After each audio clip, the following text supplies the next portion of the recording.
Hai assalamualaikum, guys, kembali lagi dengan Top Kuilis Movie. Jangan lupa tekan tombol subscribe, karena subscribe itu gratis, agar kita terus semangat, terima kasih. Kui kali ini bercerita tentang film yang berjudul Ayla, The Daughter of War. Film asal Turki yang dirilis pada 2017 ini, mengisahkan pertemuan antara seorang prajurit Turki dengan gadis kecil asal Korea Selatan bernama Ayla. Ayla, The Daughter of War memang diangkat dari kisah nyata seorang sersan Turki yang ditugaskan untuk membantu peperangan saudara di Korea Selatan pada 1950. Film ini merupakan karya sutradara Ken Ulkay yang diproduksi oleh Warner Bros. Kisahnya bermula saat Sulaiman, Ismail Hacioğlu, datang ke sebuah desa yang seluruh masyarakatnya telah habis dibantai dalam perang. Tanpa terduga, di sana Sulaiman menemukan seorang anak kecil yang selamat dari pembantaian bernama Ayla Kim Seol. Ayla tengah menangis sambil menggenggam erat tangan ibunya yang telah meninggal. Sulaiman pun bergegas membawa Ayla ke kamp untuk menyelamatkannya.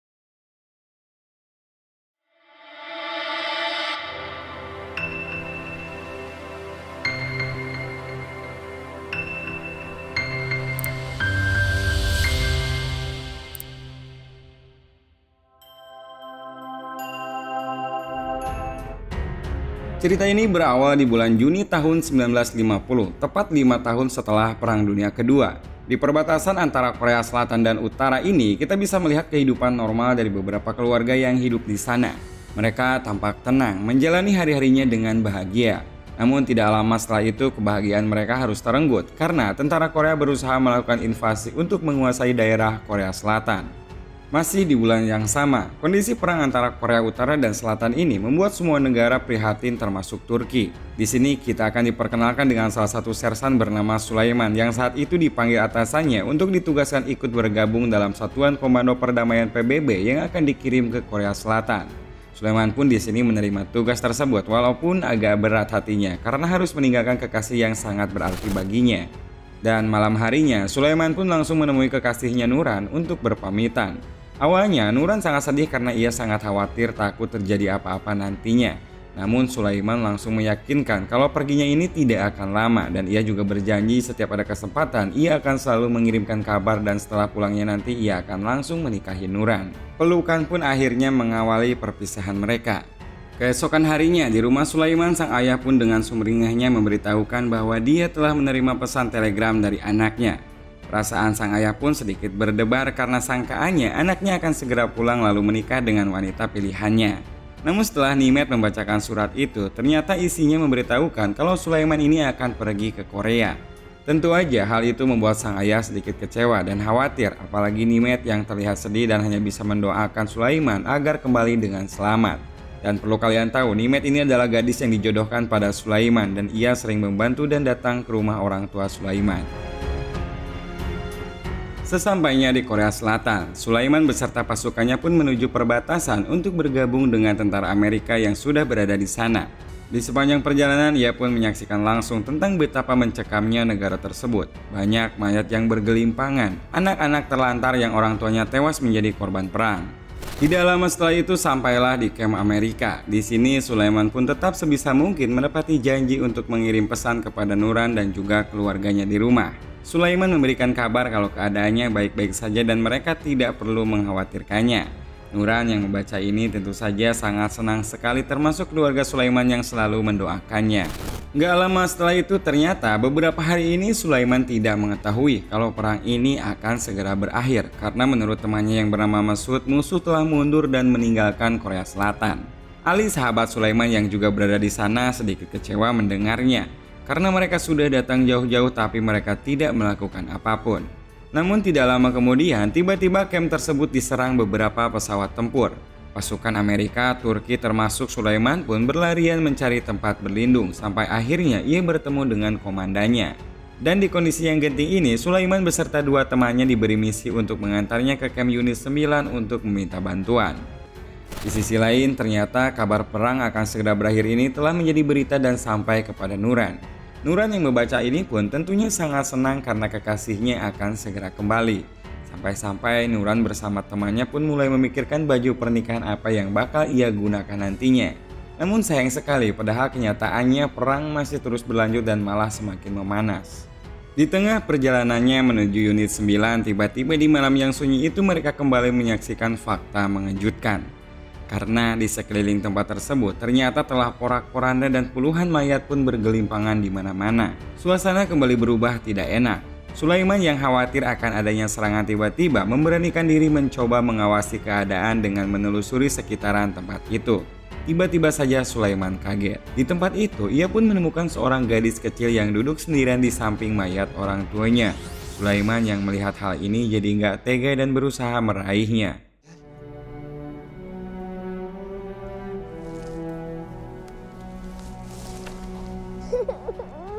Tak lama setelah itu, sampailah mereka di unit 9. Di sini terlihat kalau gadis kecil ini merasa tenang ketika berada di pelukan Sulaiman. Dan di sini pun hampir terjadi perdebatan antara Sulaiman beserta teman-temannya. Di sini Ali menyarankan dengan bangganya untuk memberi nama anak itu dengan nama ibunya. Namun temannya malah tertawa karena nama ibunya Ali ini terlalu kolot dan jadi lucu kalau digunakan untuk gadis kecil ini.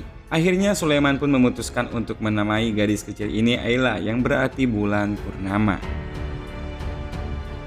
Keesokan harinya perjalanan pun dimulai dengan mengandalkan rute dari seorang penunjuk arah. Namun ternyata tentara musuh mengetahui rute mereka sehingga perang pun kembali pecah di sana. Sulaiman yang saat itu sedang bersama Ayla terpaksa harus berjuang mati-matian untuk melindungi jiwa dan keselamatan mereka. Dibantu oleh sahabatnya Ali yang merupakan seorang ahli tembak, nampak di sini bahu-membahu menghalau musuh yang muncul dari sana-sini. Namun sayangnya semakin banyak musuh yang dilumpuhkan justru semakin bertambah pula mereka yang datang. Kondisi pun semakin mendesak ke arah yang terburuk, namun untungnya bantuan kemudian datang dan segera ikut bergabung untuk menghalau serangan musuh. Lewat sebuah berita koran, peristiwa penyerangan terhadap tentara Turki ini rupanya sampai juga ke Nuran. Nuran pun menangis khawatir tentang keadaan Sulaiman. Dan hal yang sama juga berlaku untuk keluarga Sulaiman yang saat itu sedang di rumah. Suatu hari, Sulaiman ditegur bahwa keberadaan Ayla tentu bakalan menghambat pekerjaannya. Selain itu, hal tersebut juga bisa membahayakan nyawa anak itu sendiri, apalagi jika dibawa ke area peperangan. Mendapati teguran demikian, Sulaiman tetap mengatakan bahwa ia tidak bisa meninggalkan Ayla. Sampai suatu ketika, Sulaiman dan para tentara lainnya dikumpulkan untuk diberikan penghargaan. Namun, tiba-tiba saja Ayla masuk ke tengah-tengah upacara dan membuat semua orang kaget. Tapi beruntungnya, kemudian komandan dari Amerika itu langsung memeluk Ayla dan memberikan Sulaiman izin untuk mengurus dan menjaganya. Kisah bahagia ini Sulaiman juga sampaikan kepada keluarganya dan juga kekasihnya. Keluarganya yang mendengar kabar ini pun ikut bahagia mendengarnya, namun berbeda dengan kekasihnya. Ia justru terlihat murung sedikit cemburu dengan kedekatan Sulaiman dan Ayla. Sampailah di Januari tahun 1951. Ayla tampak tidak ingin lepas dan ingin selalu dekat dengan Sulaiman. Kemanapun Sulaiman pergi maka ia selalu mengikutinya. Rasa kasihan yang awalnya menyelimuti benak Sulaiman perlahan-lahan berubah menjadi rasa sayang yang tulus. Dan sejak saat itulah Sulaiman pun mengurus dan menyayangi Ayla layaknya seperti anak kandungnya. Tidak hanya dekat dengan Sulaiman saja, Ayla juga bahkan terlihat akrab dengan tentara-tentara Turki lainnya. Di setiap waktu luang atau di waktu latihan, Ayla selalu duduk memperhatikan mereka. Maret 1951, musim dingin pun berakhir. Suatu pagi ketika mereka melakukan apel, tiba-tiba Ayla masuk ke tengah-tengah upacara sambil mengikuti setiap kata yang diucapkan komandan di sana. Semua kaget termasuk Sulaiman, karena ini kali pertamanya Ayla berbicara dan yang bikin herannya dia mengerti apa yang diperintahkan komandannya. Dan berarti selama ini Ayla selalu memperhatikan setiap kata yang diucapkan para tentara di sana. Semenjak itu di setiap waktu luangnya Sulaiman pun dengan sabarnya selalu mengajarkan beberapa bahasa Turki kepadanya. Sampai di suatu momen ketika Sulaiman mengajarkan beberapa bahasa, tiba-tiba Ayla mengucapkan kata papa dan langsung memeluk Sulaiman. Papa. Mendengar hal itu, Sulaiman pun memeluk Ayla semakin erat. Terlihat di sini Sulaiman sangat terharu dan bahagia mendengarnya.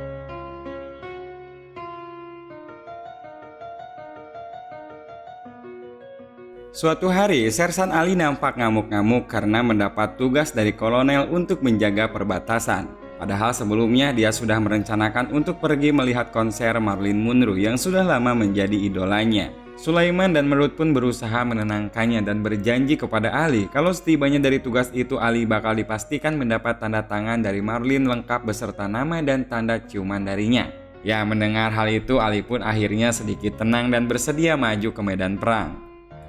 Dan sesuai janjinya, menurut Sulaiman dan Ayla pun berangkat menonton konser itu. Sulaiman di sini dengan cerdiknya meminta bantuan Ayla untuk mengalihkan perhatian Marilyn Monroe. Dan benar saja, sang idola pun menjadi terpesona tatkala melihat tingkah lucu Ayla. Beralih ke area peperangan, Ali di sini nampak tidak fokus dalam menjaga garis pertahanan.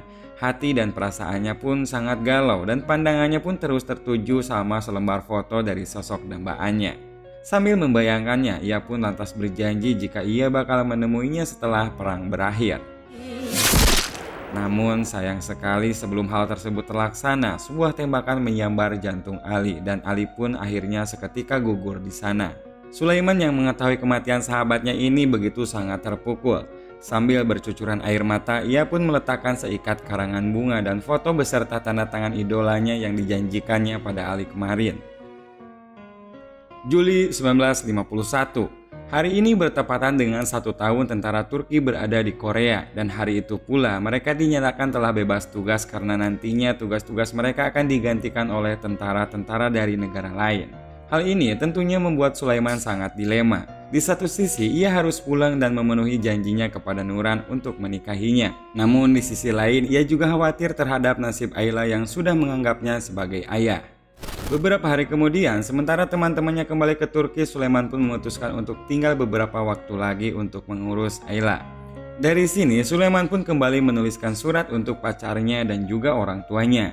Yang isi surat tersebut berisikan bahwa ia menunda kepulangannya untuk beberapa waktu. Keputusan Sulaiman pun yang sepihak tentu saja mengagetkan sehingga membuat Nuran dan orang tua Sulaiman pun jengkel dan marah bukan main. Di suatu ketika, Sulaiman pun dipanggil komandannya. Di sini ia diberitahukan kalau 10 hari lagi akan ada kapal yang membawa tentara yang masih tinggal di sana, dan Sulaiman di sini diperintahkan untuk kembali. Sulaiman di sini menjelaskan kekhawatirannya terhadap Ayla. Namun sang komandan juga langsung menjelaskan kalau Ayla nantinya akan ditempatkan di sekolah Ankara, yaitu sekolah untuk anak-anak korban perang. Bahkan di sini juga hadir seorang pengurus sekolah tersebut dan memberikan baju seragam untuk Ayla. Tidak lama setelah itu sampailah Sulaiman bersama Ayla di sekolah Ankara yang akan menjadi tempat tinggalnya nanti. Di sini Sulaiman pun ikut melihat kondisi dan keadaan sekolah tersebut. Tampaknya Ayla betah bersama anak-anak lainnya, namun berbeda dengan Sulaiman yang tahu kalau dirinya akan pergi meninggalkannya.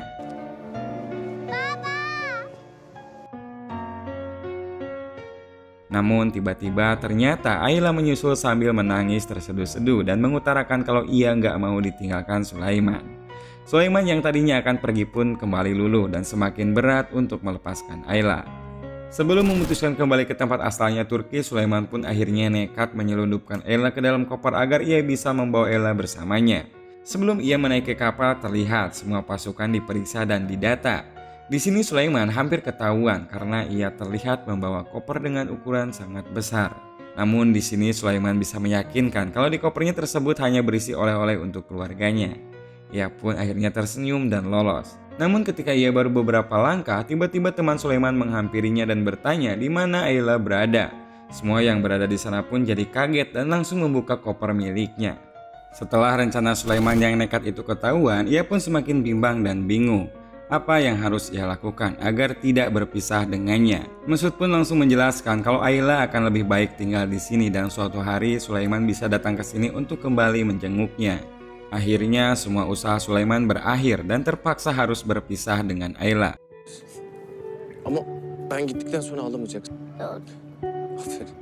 Dengan berat hati dan semua rasa sedihnya yang ia sembunyikan, Sulaiman pun berusaha menenangkan hati Ayla kalau ia berjanji nantinya akan kembali. Ayla sendiri yang masih lugu juga nggak bisa berbuat apa-apa selain menangis. Dan tangisan pun menjadi ketika tatkala Sulaiman menaiki kapal dan pergi meninggalkannya.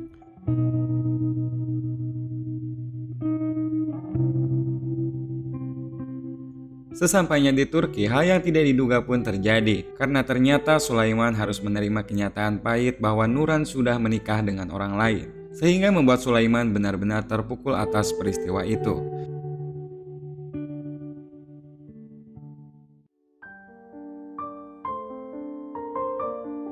Lima bulan kemudian, akhirnya ia pun memutuskan menikah dengan gadis pilihan ayahnya yang bernama Nimet dan pindah ke kota lain. Pernikahan ini sebenarnya masih rada-rada canggung karena semenjak Sulaiman pergi dari Korea itu, ia pun masih tetap selalu memikirkan Ayla, sehingga sikapnya kepada Nimet kurang begitu perhatian. Namun karena Nimet ini memang aslinya perempuan yang baik dan juga sangat mengerti suaminya, ia pun akhirnya mengajak Sulaiman untuk membicarakan tentang Ayla yang selama ini mengganggu pikirannya. Di sini Sulaiman pun hatinya mulai terbuka dan langsung menceritakan apa yang menjadi kegelisahannya. Berbeda dengan Nuran, Nimet justru terlihat antusias untuk membantu suaminya dalam mencari keberadaan Ayla. Bahkan ia sendiri mengatakan kalau Sulaiman memang menganggap Ayla adalah anaknya, maka Nimet pun akan sama menganggap Ayla seperti anak kandungnya. Hari demi hari, bulan demi bulan, Nimet tidak pernah putus asa membantu Sulaiman dalam mencari keberadaan Ayla. Setiap ada informasi yang didapat, Nimet pun selalu menyempatkan untuk memberitahu Sulaiman. Sampai Sulaiman yang melihat kegigihan istrinya ini menjadi mulai membuka kembali hatinya. Usaha Sulaiman beserta istrinya untuk menemukan Ayla ini memang tergolong sangat sulit. Kesulitan ini sebenarnya sangat mendasar, semua karena Ayla tidak pernah menyebutkan nama asli Koreanya.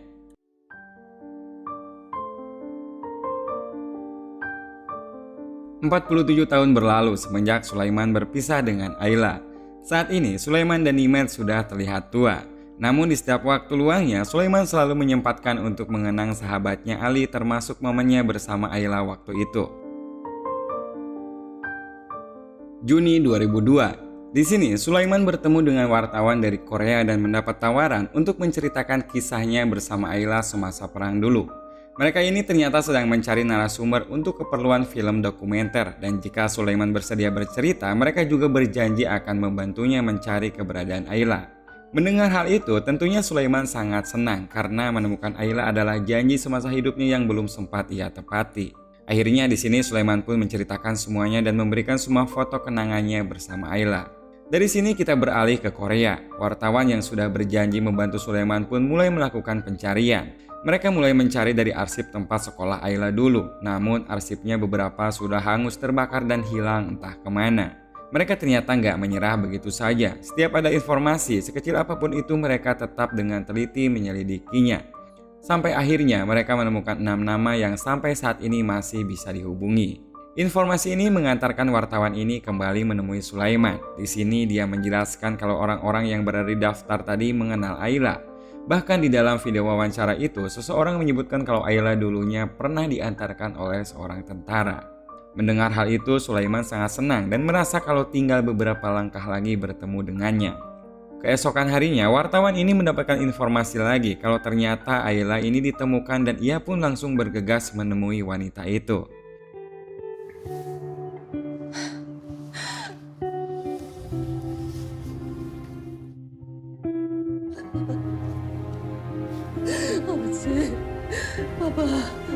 April 2010, tepat 60 tahun setelah perang berakhir. Di pagi yang cerah, Sulaiman beserta istrinya saat ini berada di Taman Angkara. Tempat ini adalah tempat yang sama di mana sekolah Ayla dahulu berdiri. Beberapa saat kemudian dari ujung taman, Sulaiman melihat seseorang datang menuju ke arahnya. Tidak perlu lama bagi Sulaiman mengenal siapa dirinya, dan tidak perlu bingung bagi Ayla untuk mengenal siapa ayahnya.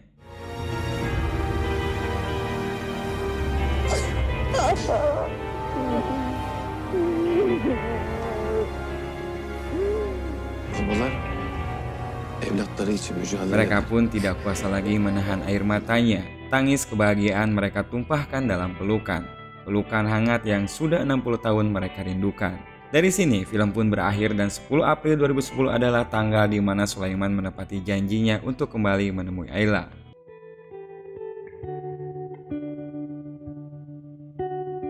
Hikmah yang bisa kita ambil dari film ini adalah suatu hubungan dan kasih sayang bukan hanya akan terjalin dengan kita mempunyai hubungan darah saja, melainkan jauh lebih luas dibanding semua itu.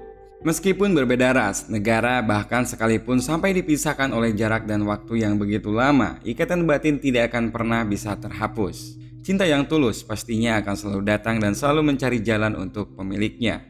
Berhenti nangisnya ya guys, apalagi kalau kalian lap pakai baju. Terima kasih buat kalian semua yang udah nonton, semoga kalian terhibur.